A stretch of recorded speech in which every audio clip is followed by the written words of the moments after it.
Or maybe you prefer this.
Sadly, not for the average guy. Hi, I'm back. You know, they'll tell you that puberty is the hardest time of your life. It wasn't for me.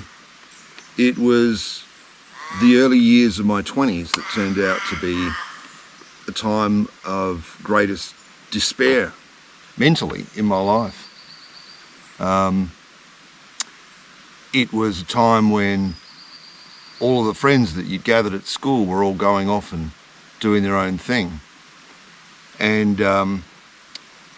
that separation wasn't replaced with anything of a like kind.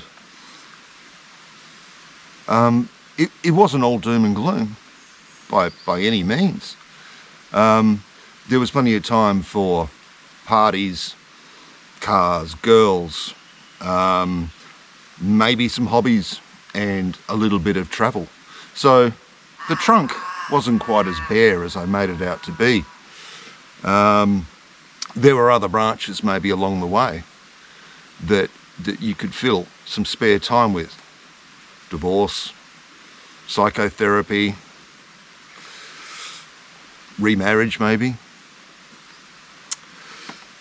But basically I was born to post-war generation parents, and what that meant was that they and my older siblings, who are part of the boomer generation, had a fairly set way of doing things, and we, as part of a generation in between, were a little lost and betwixt and between with the whole thing. I'm so glad that future generations such as millennials and Gen Z have decided that they're going to take a year off before they commit to the great climb up the trunk of that incredible ladder of success. In fact, many have decided that they're going to see as much of the fucking world as they want to see before they commit to climbing that tree. And even scarier to folks of that older generation, some of you are quitting your jobs. You're no longer going to work for shitty pay, shitty hours and a shitty job within your shitty walls. And that's great, and I applaud you for it. And the point of these videos, as you're going to see, is to say maybe we can take that a step further. I hear people talk about things that are called socialism, which talk about a greater equity for all. And we'll, you know, while I think that has many valid ideas within it, I think that we might be able to do a little bit better than that. But that's not reality. Reality is, right now, my little story. And this little story picks up from the last video, from when I was 18. And we're going to talk about the years 18 to 25. Well, if you remember from the last time, there were two things that were occupying my time. So the first one was astronomy, which I pursued since I was a young tween. And the second one was music. My astronomy continued on for many years and still continues today. I was only looking at, this is being recorded in May of 2022, and I was only looking at a new photo of Sagittarius A, a black hole in the centre of the Milky Way galaxy, our galaxy.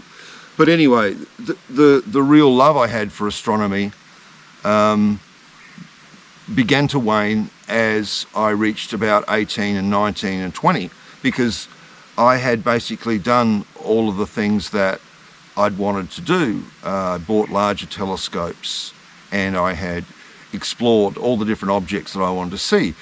And so the question came up, what about a career? What about doing astronomy as a career? And of course, I'd worked out two things very early on.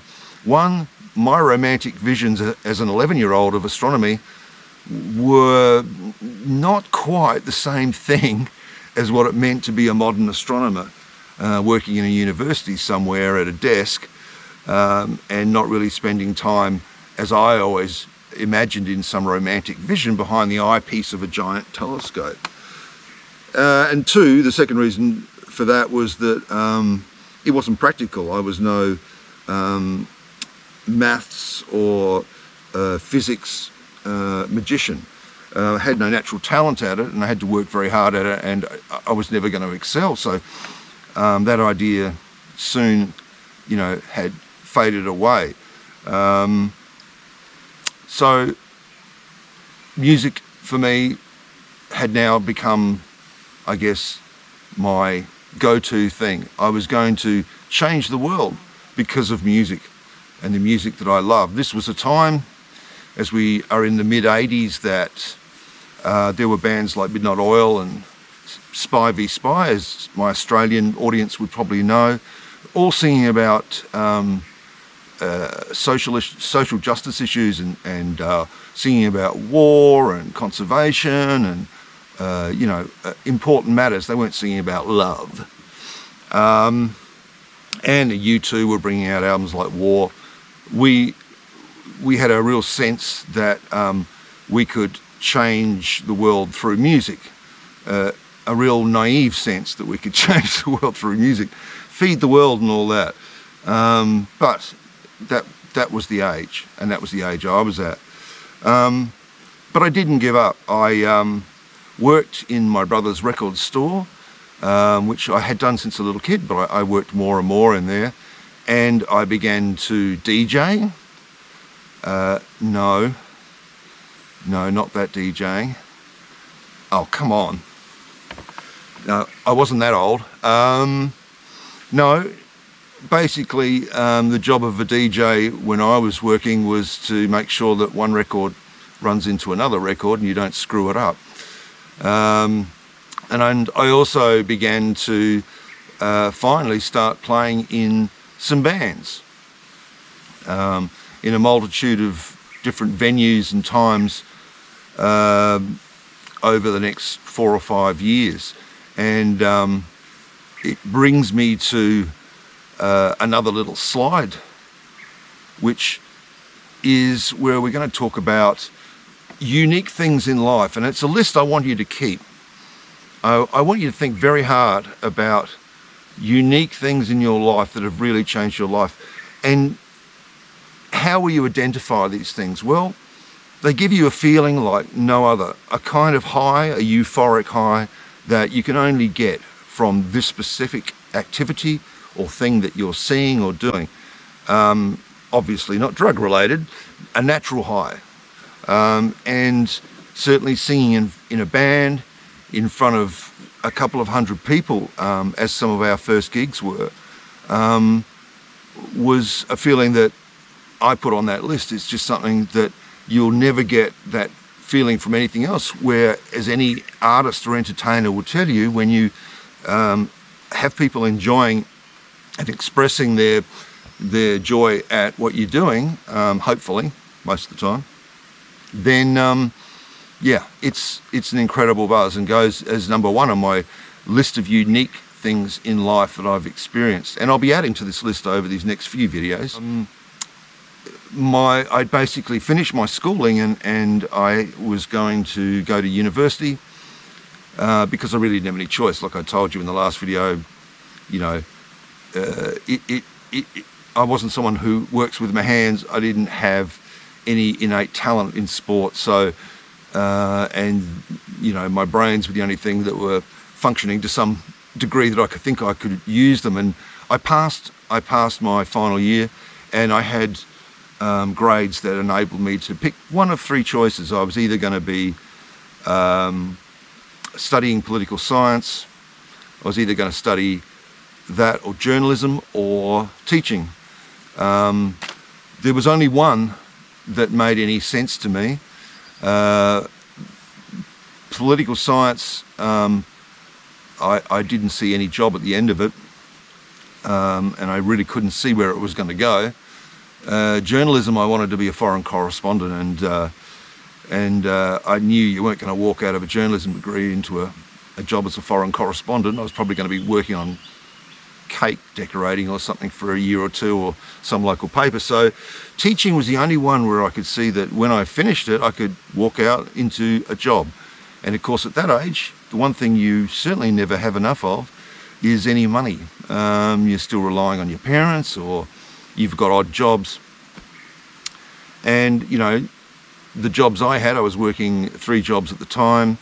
One was for the record store with my brother, which was fantastic, and I worked at another record store, another suburb by the beach, and I also was working as a driver for a fast food company. Hey, can we relate to that?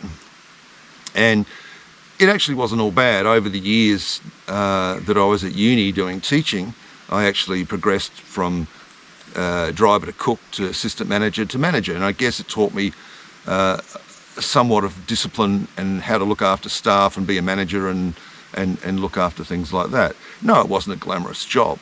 When I started, I used to have to drive around in a car that had a giant, I'm gonna say chicken on the roof, you know, about so high on the roof of the car, and I can remember many horror stories as people drove in to deliver pizzas to people's properties, that the chicken would get knocked off the roof due to the height of a garage or a carport. But anyway, we do what we have to do, right? So that was what I'd committed to, and what I was going to do for the next few years over this time. But 2 things were playing on my mind, and there were 2 things that I wanted to accomplish, as well as my music in this time. And as I said, social justice issues were becoming very important to me. And I really wanted to pursue things like apartheid was still going on at the beginning of my degree. Nelson Mandela hadn't been freed, and that was something I was never taught about at school. It was a mystery to me what it even was. I knew our cricketers. For those of you overseas, we play cricket. It's a national sport in Australia. And, you know, we wouldn't send our cricketers over there, but I didn't know any more about South Africa and apartheid. And I remember in my first year of uni, we learned about, we went to see a film called Cry Freedom with one of my first classes that I ever was in charge of and was doing practice teaching with. And I was sitting there, I was just blown away. I said, well, this can't be right. Did this happen 50 years ago? Did it happen 20 years ago? It can't be going on today, and it was. And I joined Amnesty International because of that, and started on my letter writing campaign. My music was all to do with social justice issues. I was particularly upset about Aboriginal issues, another thing that I was never taught about at school in Australia back then.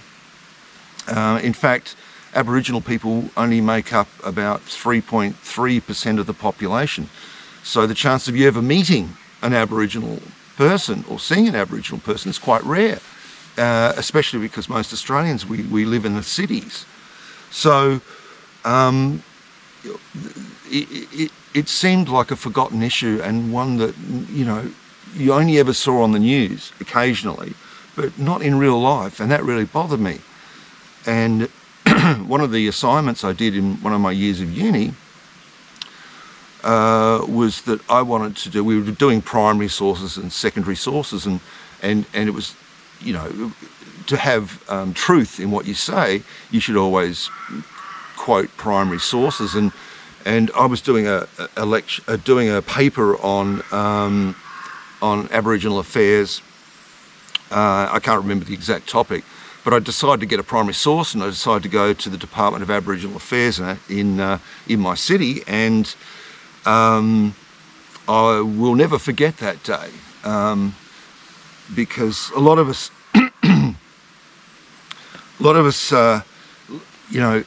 these days people express their passion through holding up a sign saying "Stop Genocide" or signing a petition or hashtag something.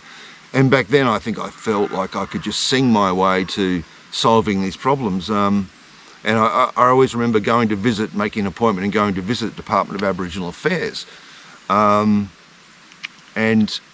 it was in a tall building, skyscraper.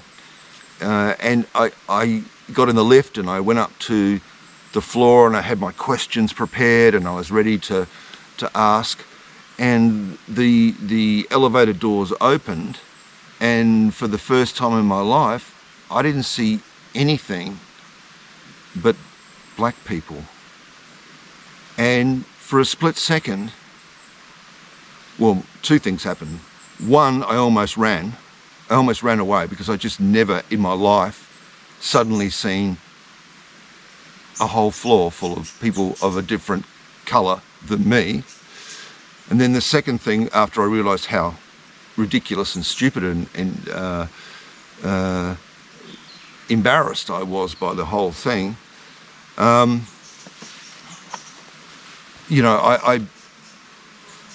marched on in and did my interview, and of course they were lovely people, and it went fine. But the second thing I realised was how different facing the reality of someone else's situation is to talking about it.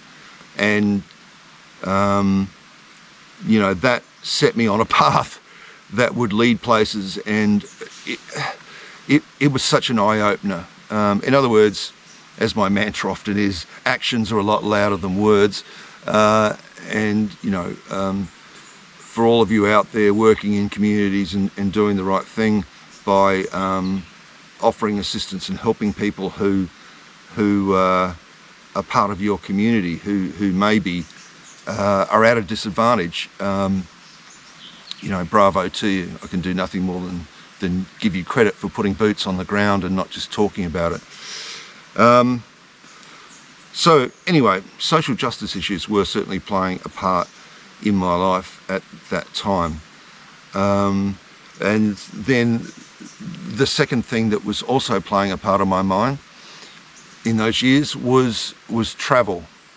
I guess from an early age I always wanted to travel, but I had one place in mind, and that was the United States. Most people back then, it was a trip to the mother country, a trip to England, a trip to a stepping stone to go off and visit Europe.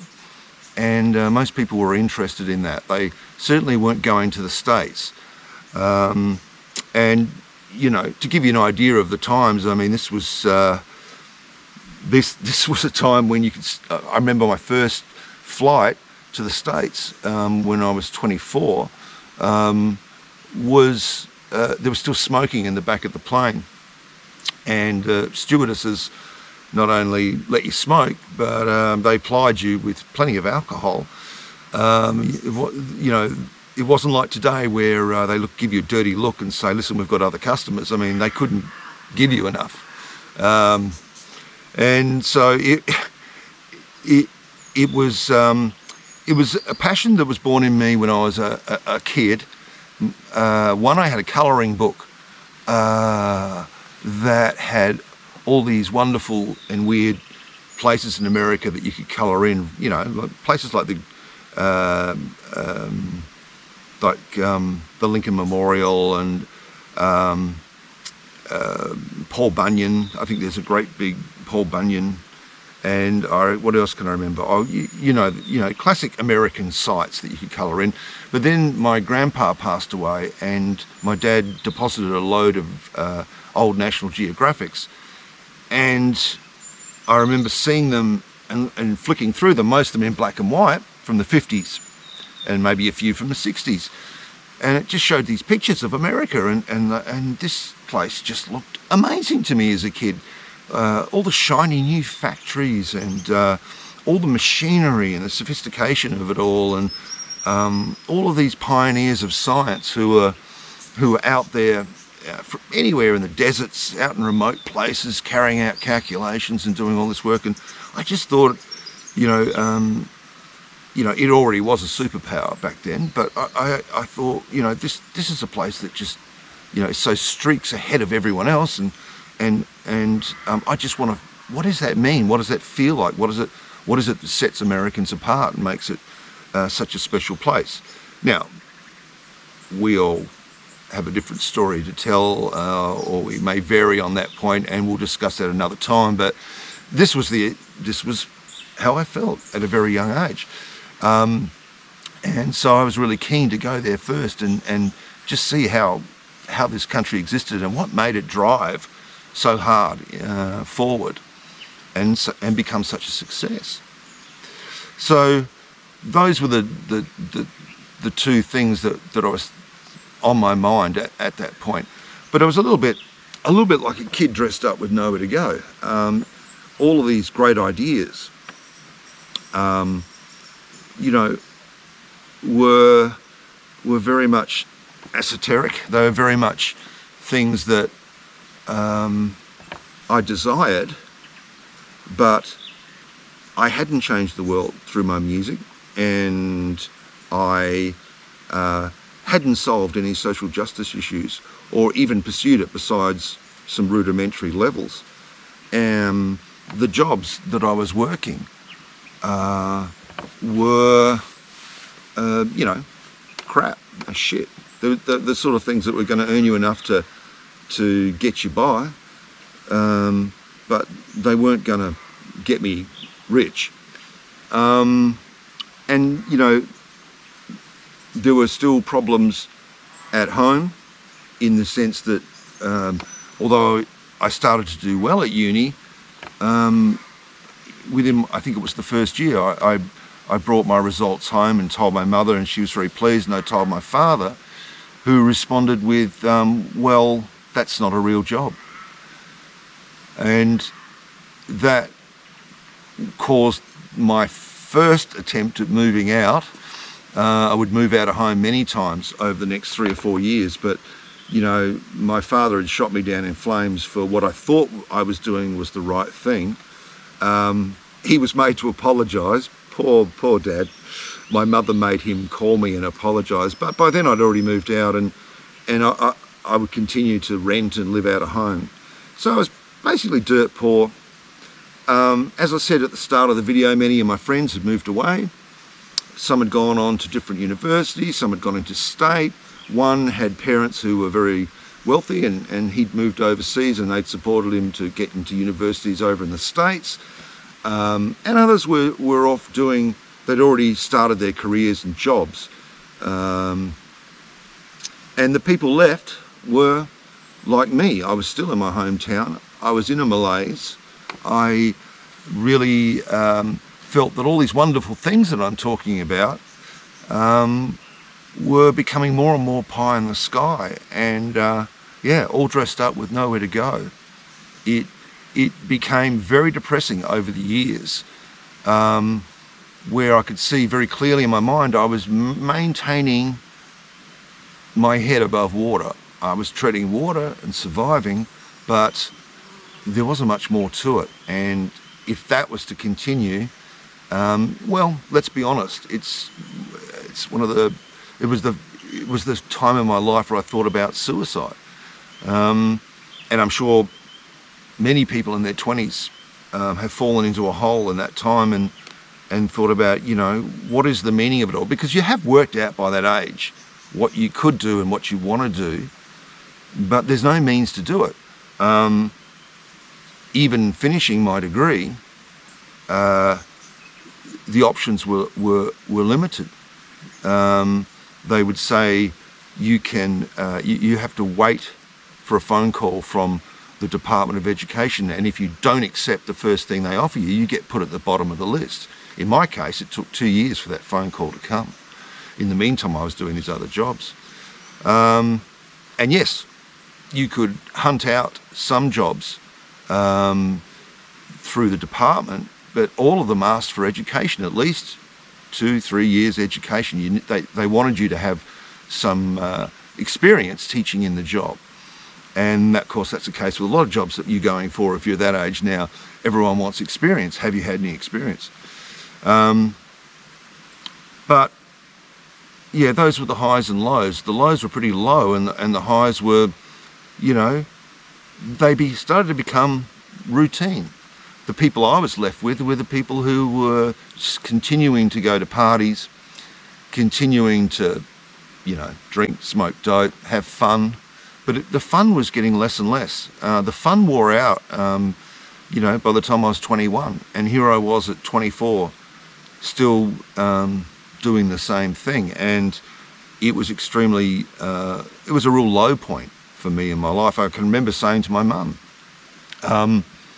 I'll never do anything in my life. I'll never get anywhere. And it's extremely difficult. And that's why I will say that these years are probably the toughest in your life. You're too young to get anywhere, and you're not old enough to be experienced to do anything, so it sucks. But things are about to change, and drastically, and that's what this next video will be about. So I thank you for listening once again. The story continues. I look forward to your company next time, and till then, have fun.